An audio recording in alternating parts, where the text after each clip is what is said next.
निंदन्तु नीति निपुणा यदि वास्तवन्तु लक्ष्मीः समाविशत् गच्छतु वा यथेष्टम् अद्यैव मरणमस्तु युगान्तरे वा न्यायात् पथः पदं प्रविचलन्ति न धीरा। संस्कृत के इस नीति वचन में स्पष्ट किया गया है कि चाहे निंदा करने वाले जो नीति में निपुण हैं, नीतियों के ज्ञाता हैं, वे चाहे निंदा करें या प्रशंसा करें, निंदन्तु निपुणा नीति निपुणा यदि वास्तवन्तु, और वह प्रशंसा करें यानी स्तुति करें हमारी, तो नीति में निपुण लोग निंदा करें या स्तुति करें।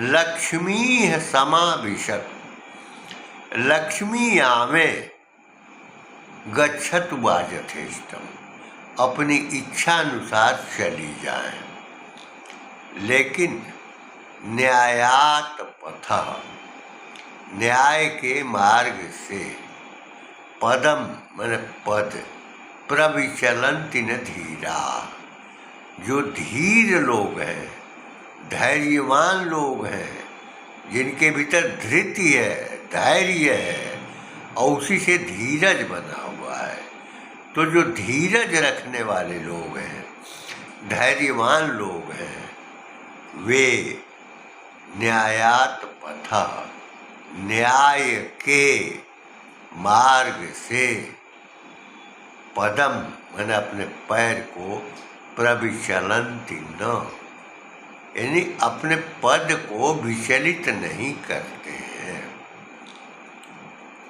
निंदन्तु नीति निपुणा यदि वास्तवन्तु लक्ष्मीः समाविशतु गच्छतु वा यथेष्टम। उसके बाद ये कहते हैं कि अद्यैव मरणमस्तु, आज ही मृत्यु हो जाए, या युगान्तरे वा, युगों के बाद हो, अद्यैव मरणमस्तु युगान्तरे वा, न्यायात् पथः पदम प्रविचलन्ति न धीरा, न्याय के मार्ग से अपने पद को विचलित नहीं करते हैं। फिर से आप निंदन्तु नीति निपुणा यदि वास्तवन्तु लक्ष्मी समाविशत गच्छतु वा यथेष्टम अद्यैव मरणमस्तु युगान्तरे वा न्यायात् पथः पदम प्रविचलन्ति न धीरा। यहाँ पर यह बताया गया है नीति शतक में, ग्रंथ में, जो हमारे जीवन में, लोक जीवन में व्यवहार आचरण के लिए सुलभ है, उसके अनुसार हम अपने जीवन को गतिशील बनाते हैं, जीवन में जो निर्णय लेते हैं, जीवन में जो दिशाएं हमारी होती हैं और जो मार्गदर्शन होता है, जिसमें हम विचरण करते हैं, संचरणशील होते हैं, क्रियाशील होते हैं, धर्म के पथ पर चलते हैं और सदाचरण करते हैं, दूसरों की सहायता करते हैं, दूसरों को दान देते हैं, सेवा करते हैं, तप करते हैं, व्रत का पालन करते हैं, हमारे भीतर निश्चिंतता होती है, निश्चयता होती है, दृढ़ प्रतिज्ञ भाव रहता है, संकल्प शक्ति होती है, संकल्प साधना भी होती है, उसमें गतिमानता होती है और सब प्रकार के निर्णय लेने की क्षमता होती है। धीर का मतलब होता है धैर्यवान, विपत्ति के काल में, विपदा के काल में जो धैर्य रखता है, युद्ध के समय में भी जो सैनिक पराक्रमी धैर्यवान होते हैं वे जीत या पराजय से जल्दी विचलित नहीं होते हैं। उनके भीतर इतना समर्पण होता है, त्याग होता है कि जीत हार को जीत में भी बदल देते हैं। लेकिन जिनके भीतर अधैर्य होता है वे तत्काल निर्णय लेने की क्रिया में तल्लीन हो जाते हैं। परिणाम यह होता है कि अचानक किया गया उनका कार्य घातक हो जाता है। महाकवि भारवी ने भी ये भी स्पष्ट किया है कि अचानक किसी काम को करना नहीं चाहिए, क्योंकि वह आपदा का निमंत्रण होता है।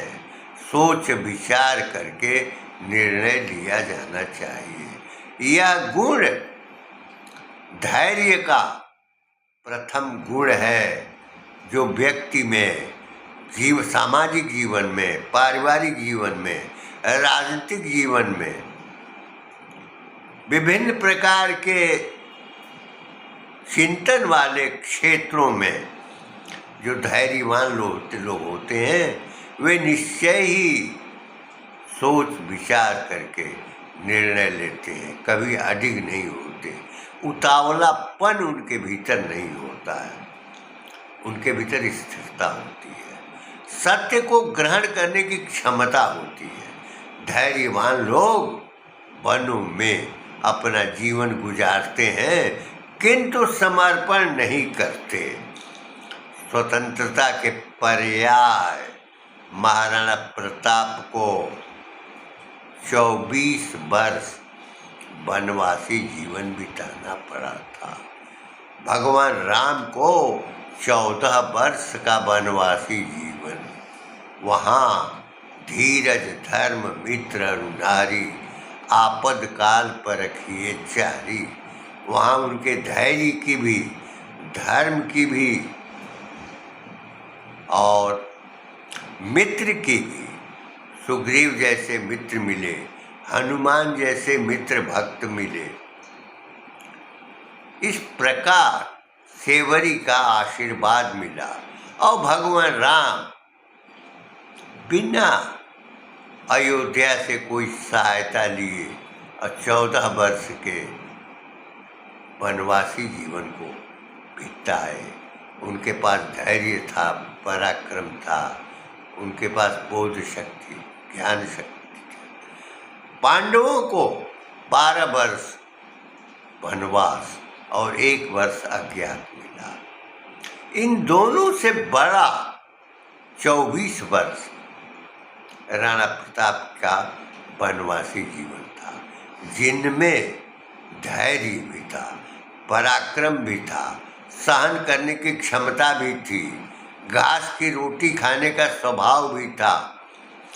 बच्चों को बांस के पालने में झुलाया गया और 2 जून की रोटी सुलभ नहीं हो पाई। घास की रोटी जब बच्ची को मिली वह तड़प उठी, क्योंकि एक बिलाव लेकर के भाग गया था। यह त्याग, परंपरा, निष्ठा किस कारण से है?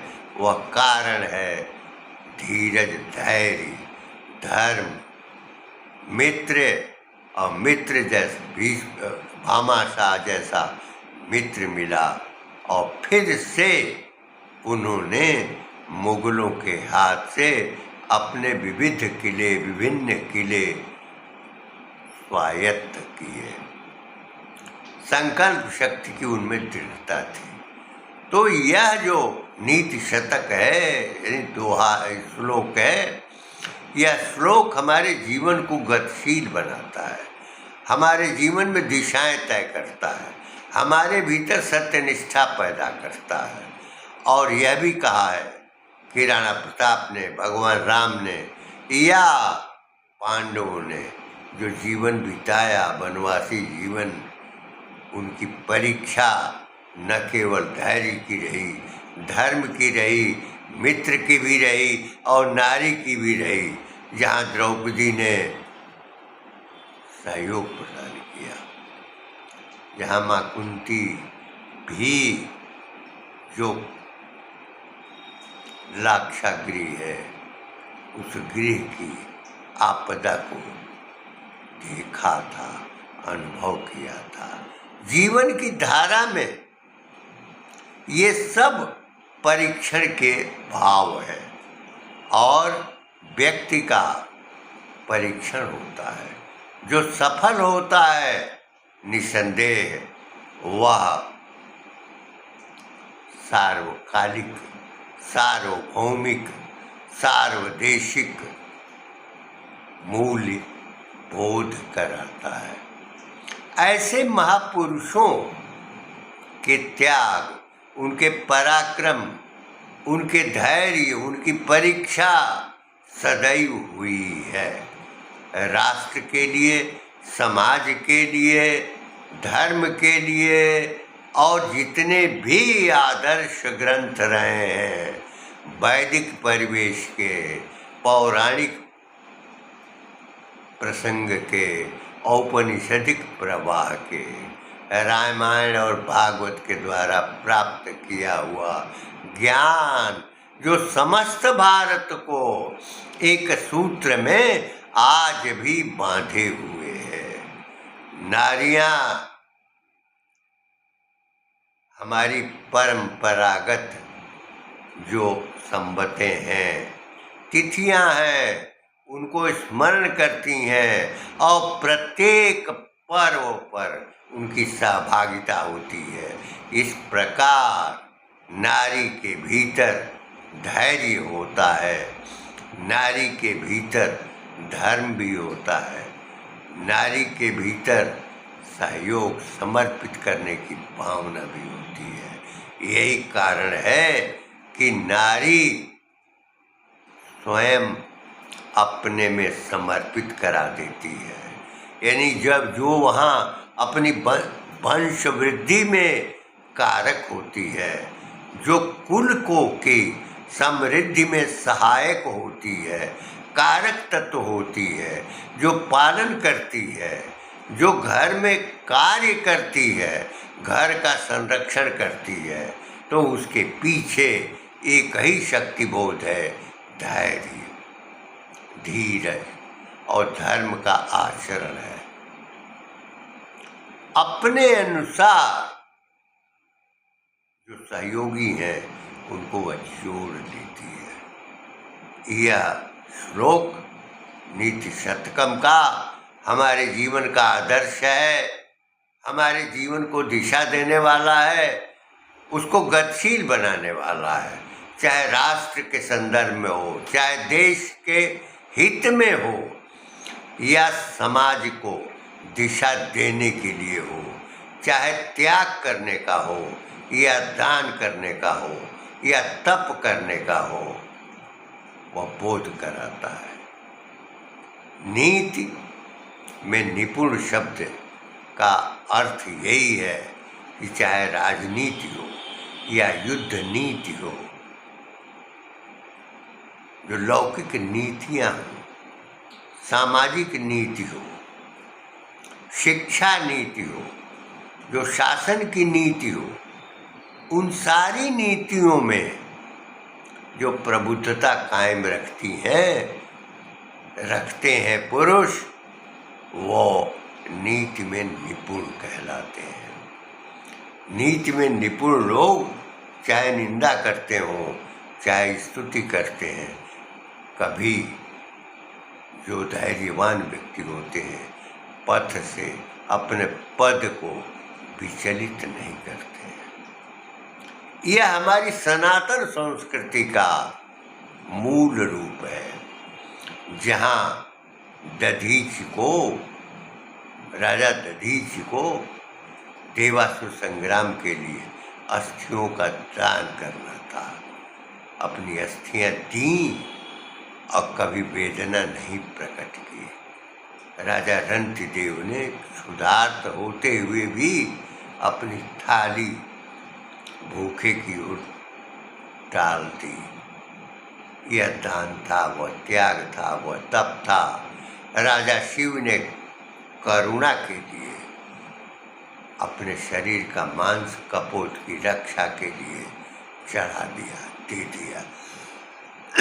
इस प्रकार का लोकादर्श कायम करने वाले ये नीति वचन, नीति के श्लोक हमारे जीवन को दिशा देते हैं, हमारे जीवन को प्रेरित करते हैं।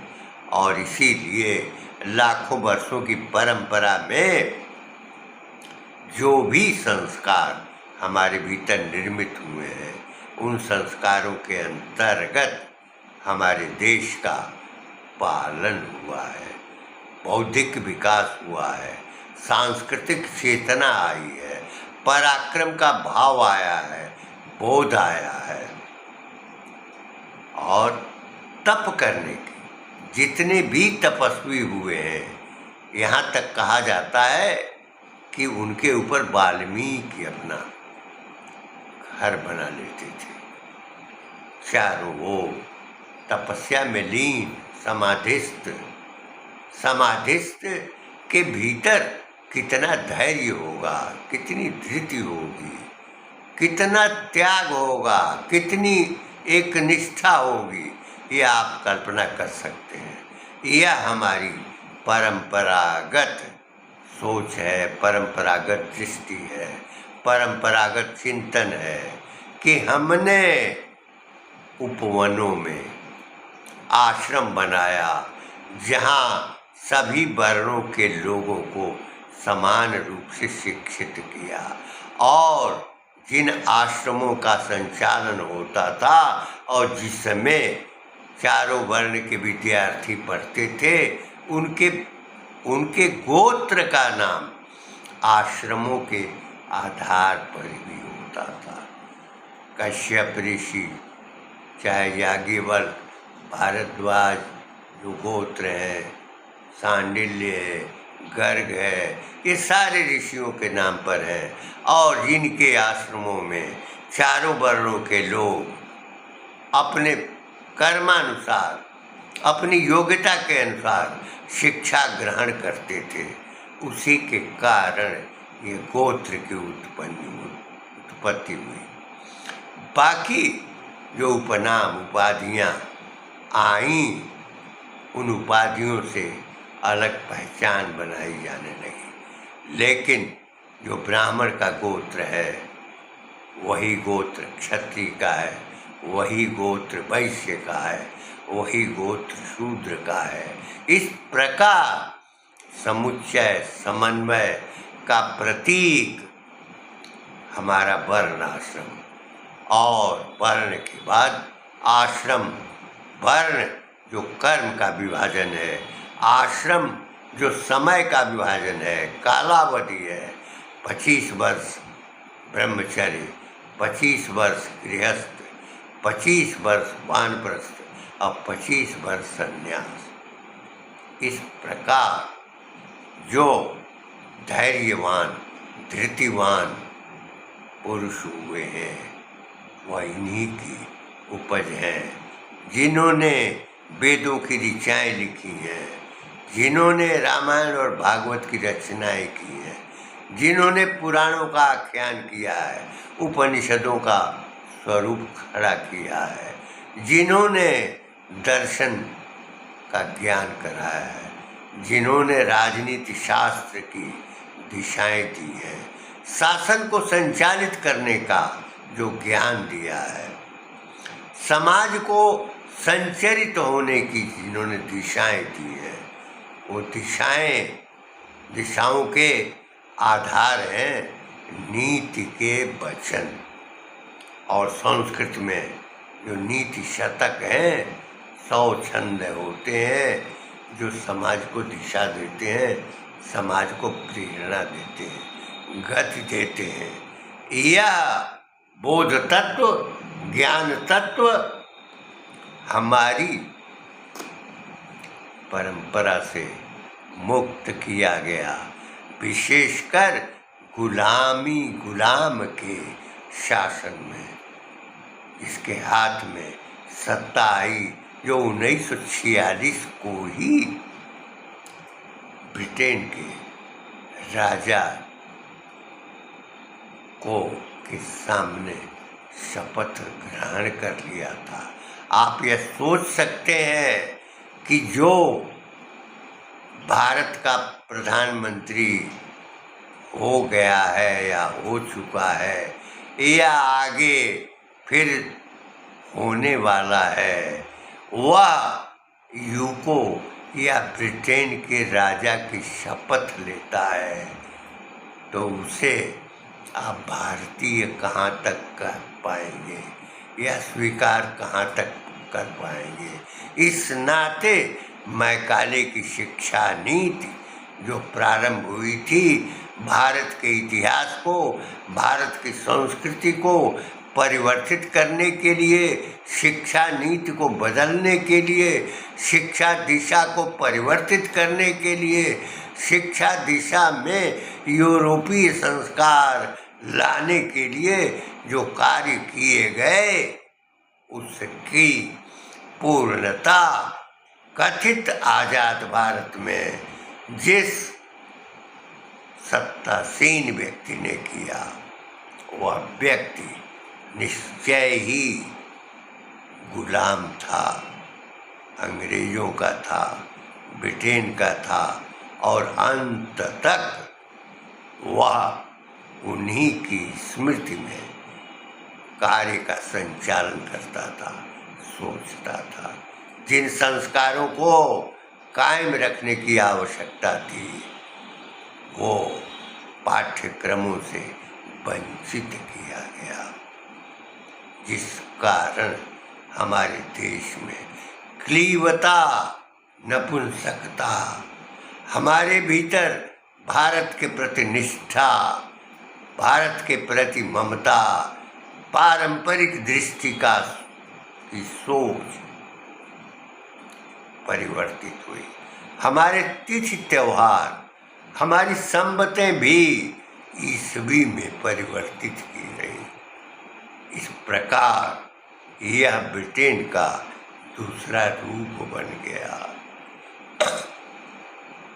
मैं अपनी वाणी को विराम देते हुए यह कहना चाहूँगा कि नीति के जो श्लोक हैं, जो जीवन को दिशा देने वाले हैं, जीवन को गतिशील बनाने वाले हैं, जीवन में सदाचरण पैदा करने वाले हैं, जीवन में दृढ़ इच्छा शक्ति को उत्पन्न करने वाले हैं, उनकी आवश्यकता है। और उनकी आवश्यकता के लिए संघर्ष करने वाले गुरु तेग बहादुर सिंह, राष्ट्रीय स्वयंसेवक संघ के संस्थापक परम पूज्य डॉक्टर केशव बलिराम हेडगेवार जी, और महाकवि जयशंकर प्रसाद, जिनके रोम रोम में भारत है, भारतीयता है, भारतीय चिंतन है, भारतीय दृष्टि है, भारतीय दर्शन है, भारतीय इतिहास है, भारत की परंपरा है और भारत का स्वरूप है। माँ भारती के प्रति उनकी संकल्प शक्ति है।